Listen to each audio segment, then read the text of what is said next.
Kaitsemaski kandmisel tehakse sageli vigu. Et kaitsemaskist oleks kasu, tuleb järgida teatud reegleid.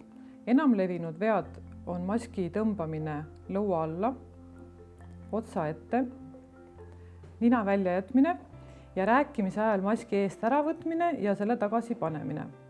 Üldjuhul kantakse kaitsemaski järjest 2 tundi. Juba eemaldatud kaitsemaski tagasi ette ei panda.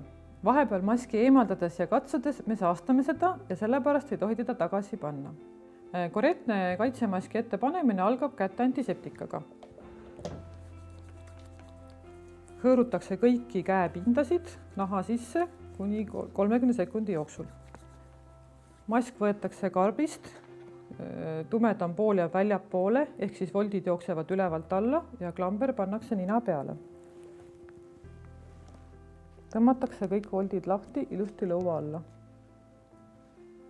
Maski eemaldamine. Võetakse kinni kummidest ja eemaldatakse maski katsumata ja tehakse käte antiseptika.